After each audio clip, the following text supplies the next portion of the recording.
हरे कृष्णा। तो आज हम लोग भक्तमाल कथा का परिचय पढ़ते हैं कि भक्तमाल है क्या और भक्तमाल की रचना कौन की है। तो इसलिए सबसे पहले हम लोग मंगलाचरण से शुरू करते हैं।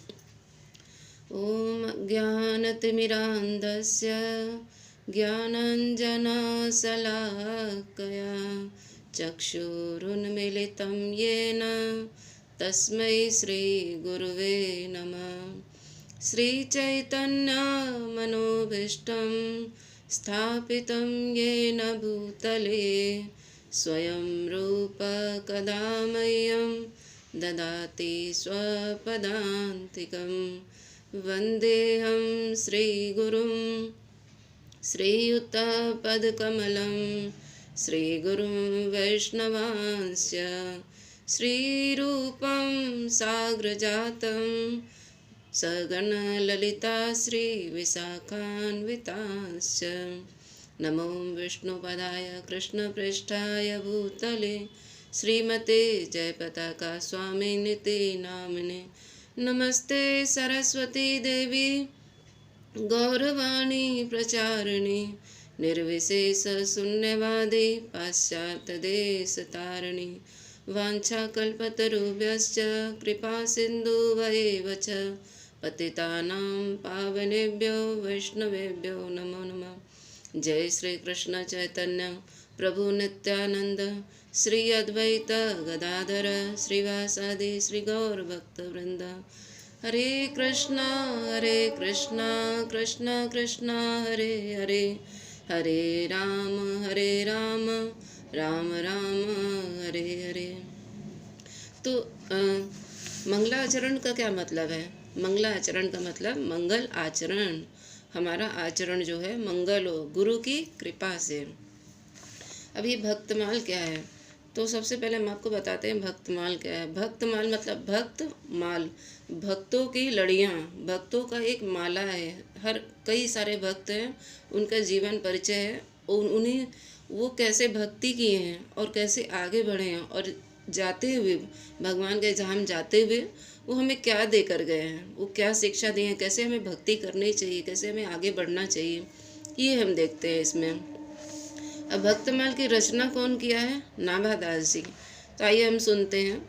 भक्तमाल महाभागवत श्री नाभादास जी की महान रचना है।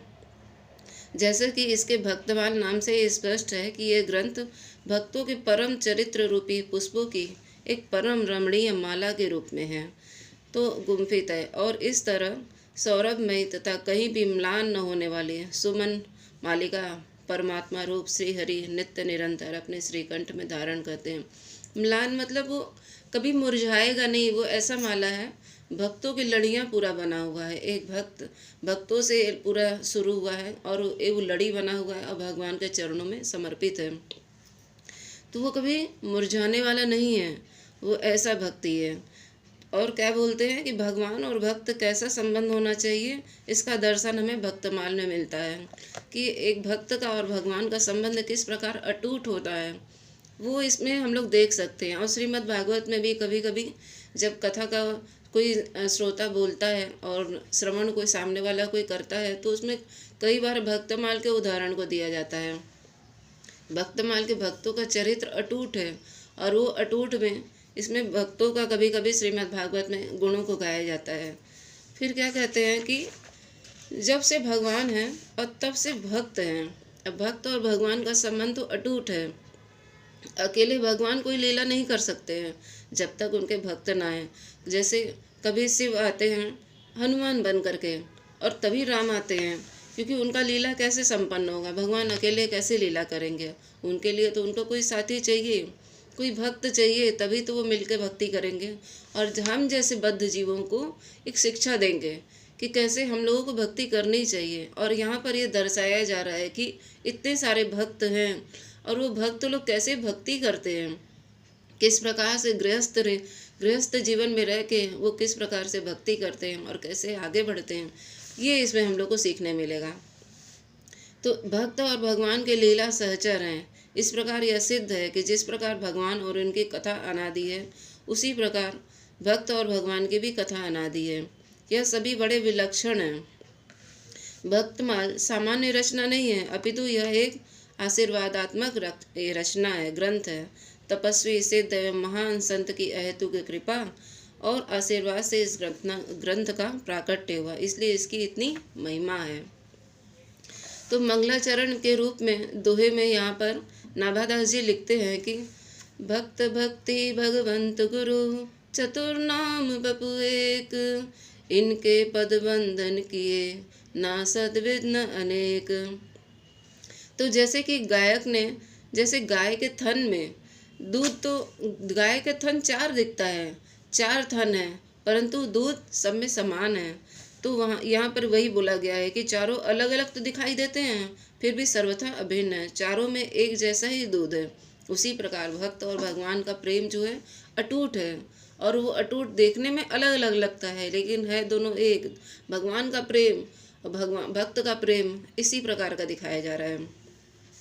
4 वस्तुएं मुख्य अलग अलग होती हैं, जैसे मणियाँ, सूत्र, समेरु, फुंदना। वैसे ही भक्तमाल में भक्तजन मणि हैं, भक्ति जो है सूत्र है, धागा है वो, और उसी में मणियों को पिरोया गया है। जो सूत्र है उसी में भक्तों की मणियों को पिरोया गया, उनके जीवन को पिरोया गया है। तो जैसे कहते हैं कि भगवान जिस प्रकार माला में मणि की विशेषता पर माला का नामकरण होता है, यथा रुद्राक्ष माला, तुलसी माला आदि, वैसे ही भक्तों की माला होने से इस ग्रंथ का नाम भक्तमाल पड़ा। हरि बोल।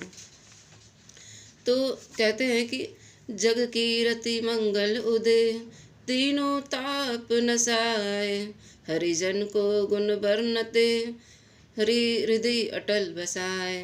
तो भक्तमाल का दोहा है ये, 208 नंबर का।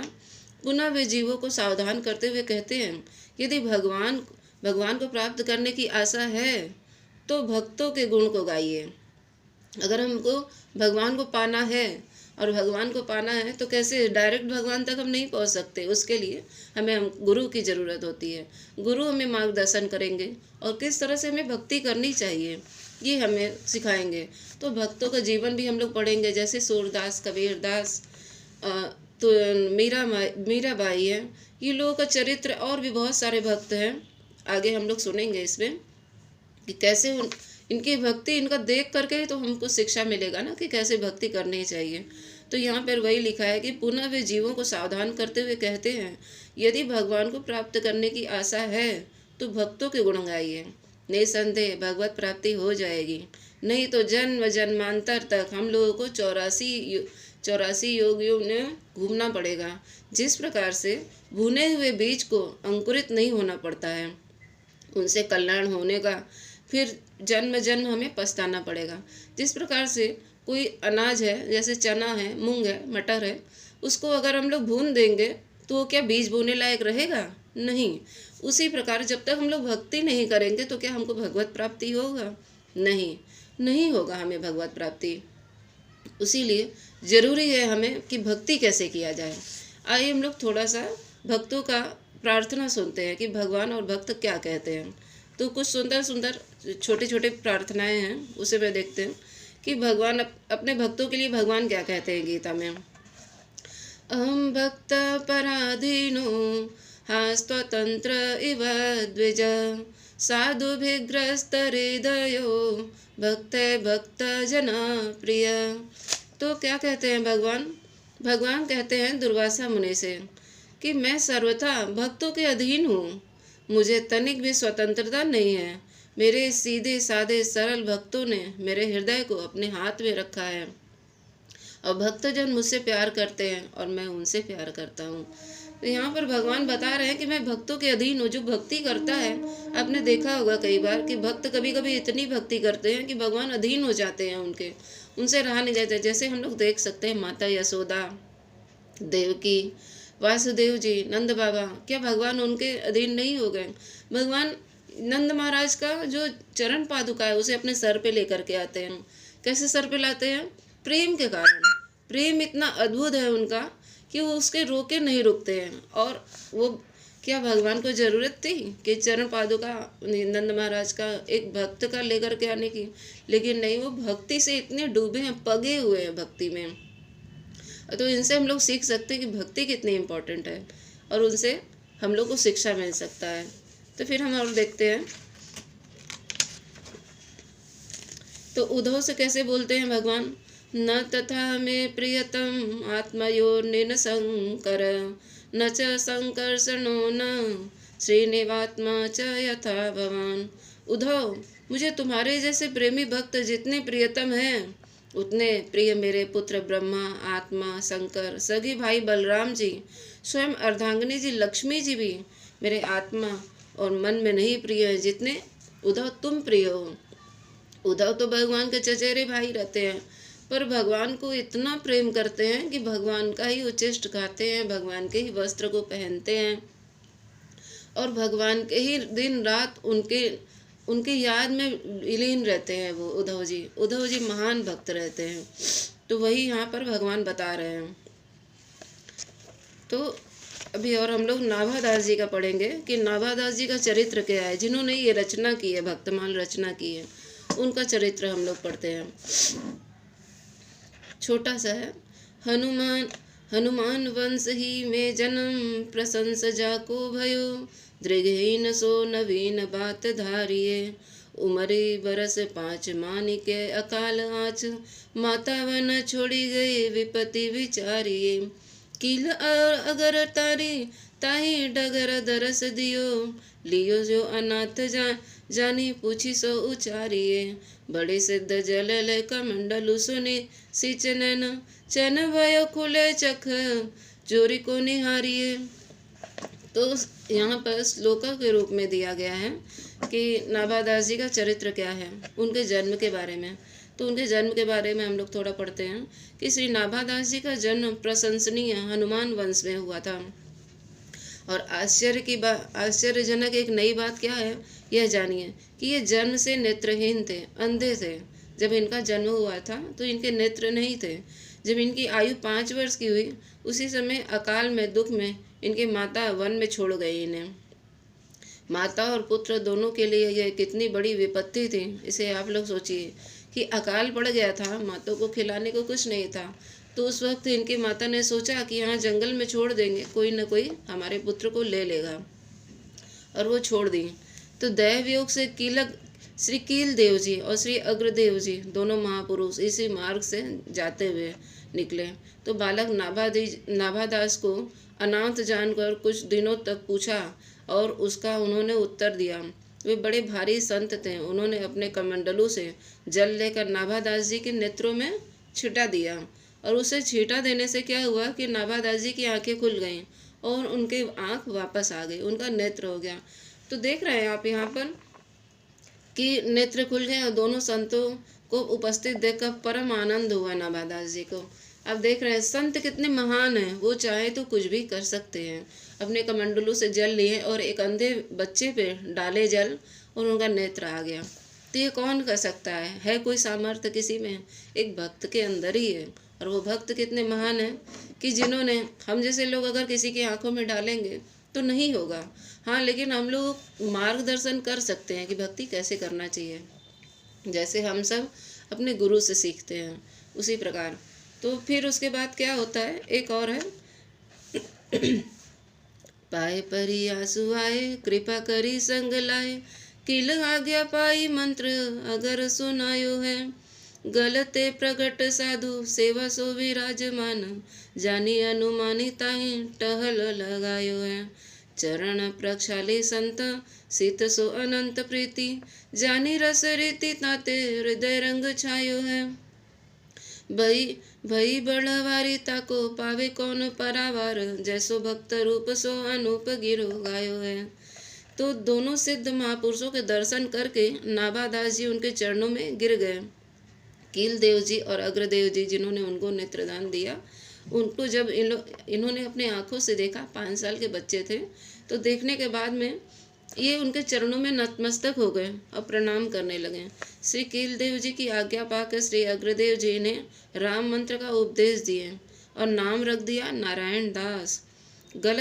गलता आश्रम जयपुर में साधु सेवा प्रकट से प्रसिद्धि थी। वहाँ सर्वदा संत समूह विराजमान रहते थे और श्री अग्रदेव जी संत सेवा के महत्व को जानकर संत सेवा से ही यह समर्थ होकर जीवों का कल्याण करेगा, आगे कल्याण करने वाला बनेगा। तो अनुमान कर नाभादास जी को संतों की सेवा में लगा दिए, उनके गुरुदेव जी संत की सेवा में लगा दिए। और उसके बाद क्या होता है कि संतों के चरणोदक तथा उनके शीत प्रसाद का सेवन करने से श्री नाभादास जी का संतों से अपार प्रेम हो गया। जो भक्त, जो संत लोग प्रसाद पाते थे, उनका जूठन मतलब उचिष्ट, उसे उचिष्ट कहते हैं, उसका उचिष्ट वो पाते थे। उनको शीत प्रसादी, उनका जल जो वो लोग छोड़ देते थे, खाने के बाद जो बच जाता है उसका वो प्रसाद पाते थे, शुद्ध भक्तों के चरणों का प्रसाद। तो वो खा करके उनकी चेतना बदल गई और उनका संत सेवा में अटूट संबंध हो गया। इन्होंने भक्ति रस की रीतियां जान ली, इसी के कारण इससे इनके हृदय में अद्भुत आनंद छा गया। हृदय में भक्त भगवान के प्रेम की ऐसी अभिवृद्धि हुई जिसका और छोर भला कौन पा सकता है। इस प्रकार जैसे नाभादास जी मूर्तिमान भक्ति के रूप में स्वरूप में, वैसे ही सुंदर वाणी से इन्होंने भक्तमाल भक्तों के चरित्र को गाया। तो इन्होंने क्या किया, जहाँ जहाँ जो जो भक्त सुने गए, कबीरदास, तुलसीदास, रहीम, करमैती भाई, इतने सारे भक्त, यहाँ पे हजारों भक्त हैं, इस भक्तमाल में हजारों भक्त हैं। और उन हजारों भक्तों की एक लड़ियाँ तैयार की, एक सूत्र तैयार किए, उन भक्तों को उसमें पिरोने लगे। आज हम लोगों को इसी के लिए, इसमें से भक्तों के चरित्र को कैसे गाया जाए, कैसे अपने जीवन में हम उतार सकते हैं, ये भक्तमाल से हम लोग को देखने को मिलेगा।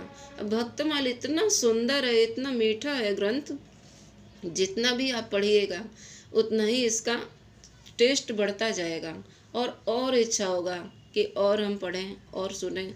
और सिर्फ सुनने से नहीं होगा, श्रवण करने से तो फ़ायदा है, पर उससे भी ज़्यादा है जब हम लोग अपने जीवन में उतारेंगे। और जीवन में कैसे उतरेगा, जब हम इसको पाठ करेंगे, श्रवण करेंगे और किसी गुरु के मार्गदर्शन में रहेंगे। ऐसा भी कहते हैं कि जो व्यक्ति मरणों आसन में रहता है, मतलब उसका लग रहा है कि वो जाने वाला है, उसका शरीर छूटने वाला है, तो भक्तमाल ग्रंथ उसके हृदय पर रख देने से, जो यहाँ पे हजारों भक्तों की एक लड़ी है, हजारों भक्तों का जीवन इसमें दिया हुआ है, उससे उन सारे भक्तों का कृपा उस मरने वाले व्यक्ति के ऊपर पड़ेगा और वो भगवान के धाम जाने का अधिकारी बन जाएगा। इतना इसमें महत्वपूर्ण है, इतना ये अद्भुत है ये ग्रंथ कि वो सब जो भक्त चले गए, ऐसा नहीं है कि वो जो भक्त चले गए तो हमें उनका कोई लाभ नहीं होगा। जैसे भगवत गीता में, भगवत गीता को पढ़ेंगे, जाने वाले व्यक्ति को सुनाएंगे, उसके हृदय पर रख देंगे तो उसको जरूर लाभ होगा और वो यम पास से छूट जाएगा। यम पास से छूट जाने का मतलब समझें कि उनकी इतनी यातनाएं हैं, जो भूले भटके हमसे जो अपराध बने हैं, उन अपराधों से हम बच जाएंगे। कौन कौन से ग्रंथ हैं? रामायण, श्रीमद् भागवतम और भक्तमाल। तो इन सारे भगवत गीता, इन सारे भक्तों का जीवन परिचय, भक्त और भगवान की अटूट लीलाएं इसमें सम्मिलित हैं।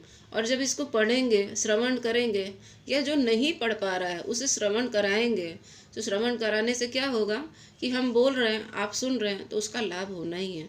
क्योंकि भक्त और भगवान की कोई भी चीज़, भगवान की और भक्तों की कोई भी चीज़ व्यर्थ नहीं जाती। हम यहाँ भौतिक जीवन में अनेक वार्तालाप करते हैं, पर क्या भगवान के भक्ति की बातें करते हैं? नहीं करते हैं। इसलिए ये कथा के माध्यम से हम लोग सीख सकते हैं कि हमें कैसे भक्ति करनी चाहिए। हरे कृष्णा, जय श्रील प्रभुपाद की जय। तो आप बता सकते हैं कि आपको आज का पॉइंट कौन सा अच्छा लगा और कमेंट में हमें बता सकते हैं। फिर नेक्स्ट दिन, आज तो हम लोग भक्तमाल का चरित्र पढ़ें कि भक्तमाल है क्या, फिर अगले दिन हम लोग दूसरे भक्त का चरित्र पढ़ेंगे। हरे कृष्णा कृष्णा कृष्णा हरे हरे, हरे राम राम राम हरे हरे। श्रील प्रभुपाद की जय।